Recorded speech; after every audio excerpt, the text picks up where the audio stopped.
अगर लड़ाई के लिए तैयारी नहीं की तो वो सब की सब ध्वस्त हो जाएंगे। वेट कम करोगे उसका रेंज भी कम हो जाएगी। साहब आपको जल्द से जल्द हथियार चाहिए, क्योंकि लड़ाई कभी भी छिड़ जाए। हालत इतनी खराब है बलूचिस्तान में, सिंध में, पख्तूनख्वा में, किसी भी दिन युद्ध हो सकता। और बांग्लादेश अपनी मालिश कर रहा है, चिकन नेक काट देंगे, दो झापड़ के काबिल तुम नहीं हो। पहले हमको भारत मंडपम बनाने दो, पहले हमको ये बिल्डिंग खड़ी करने दो, वो अरे साहब भाल में गई इमारतें। अगर लड़ाई के लिए तैयारी नहीं की तो वो सब की सब ध्वस्त हो जाएंगे। सर लेकिन एक मुश्किल ये भी आती है कि सर हमने देखा है कि लॉबीज बहुत सारी काम करते हैं सर, जब वेपन्स खरीदे जाते हैं बहुत तरह के आरोप भी लगते हैं कि, और हमारे देश में हुआ भी है सर। ओ भाई तभी हम कह रहे हैं ना, इंडिजनाइज, जो भारत में हथियार मैन्युफैक्चर करो, डिजाइन करो, मैन्युफैक्चर करो। अब बन गई है तो तब भी नहीं खरीदेंगे, 300 खरीदेंगे, वो भारी बहुत है। भारी है तभी तो गोला ज्यादा दूर जा रहा है। बिल्कुल, वेट कम करोगे उसका रेंज भी कम हो जाएगी। लेकिन इस सरकार में सर आपको वो चीजें कम नजर आती है कि हाँ ये एक्शन जरूर इस सरकार में हमने बहुत कुछ किया है यार। हमने पूरा इंफ्रास्ट्रक्चर जो नहीं बनाया था हिमालय में पिछले 75 साल, वो बना डाला है 10 साल में, वो 10 साल में बना दिया है ये वो। लेकिन अभी ये सोच लेना कि बस अब हो गया, अब तफरी मारो, बहुत टाइम है, 10-20 साल में बना देंगे। पहले दूसरी पार्लियामेंट बना लें, पहले भारत मंडपम बना दें, फिर एक डांस का हॉल भी चाहिए। साहब आपको जल्द से जल्द हथियार चाहिए, क्योंकि लड़ाई कभी भी छिड़ सकती है। हालत इतनी खराब है बलूचिस्तान में, सिंध में, पख्तूनख्वा में। चीन के साथ तो थोड़ा फिर भी शांति है, अभी शांति है, लेकिन पाकिस्तान से किसी भी दिन युद्ध हो सकता है। और बांग्लादेश तैयार हो रहा है, और बांग्लादेश अपनी मालिश कर रहा है कि हम आंखें दिखाएंगे। अबे 2 टके के कल के छोकरे ये हमको आंख दिखा रहे हैं, जिनको हमने 3800 हमारे अफसर जेसीओ जवान शहीद हुए इस बांग्लादेश को आजाद कराने की। आज देखो कैसा बिच्छू जैसे डंक मारने की कोशिश की है।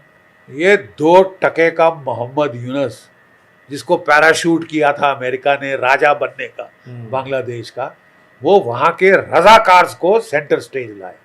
रजाकार वो हरामखोर थे जो पाकिस्तान की फौज को बांग्लादेशी औरतें सप्लाई करते थे, जिनको पिंप कहा जाता है दो टूक भाषा में। उनको वो सर पे चढ़ा रहा था वहां पे, और वो दे रहे थे हम बंगाल, वेस्ट बंगाल पे कब्जा करेंगे, बिहार पे कब्जा करेंगे, उड़ीसा पे कब्जा करेंगे, चिकन नेक काट देंगे, नॉर्थ ईस्ट हमारे बाप की है। अबे ये मुंह मसूर की दाल, 2 झापड़ के काबिल तुम नहीं हो, ठीक है। और ये भारत की सरकार ने बड़ा संयम बरता है कि तुम्हें लताड़ा नहीं चंगी तरह से। ये तो इसके रहते तो हमको खत्म कर देना चाहिए था। वो जो इनकी खासतर चिकन नेक है उसको एलिफेंट नेक बना देना चाहिए, राइनोज नेक बना देना चाहिए। जो त्रिपुरा में है इनकी चिकन नेक, उसको काट के अपने देश में मिलाना चाहिए। लेकिन भारत की ये समझदारी, लेकिन भारत की समझदारी कि हमने नहीं किया, पड़ोसी है हमारा। बट बात यह है कि साहब खतरा बहुत बढ़ रहा है। We don't have time. जो कुछ आपको करना है, आपको जल्द से जल्द हथियार लाने होंगे, बनाने होंगे देश में। और we don't have forever कि पहले तो भरतनाट्यम का डांस स्टेज बन जाए फिर फौज की सोचेंगे। You can't do that. तो भरतनाट्यम ही करते रह जाओगे या कथकली। ऐसे फॉर्मर एक्स सर्विसमैन सर, नए जो हमारे जनरल आने वाले हैं, जनरल सेठ, उनको आप क्या अपनी तरफ से सजेशन देना चाहेंगे कि हाँ ये जरूर करें?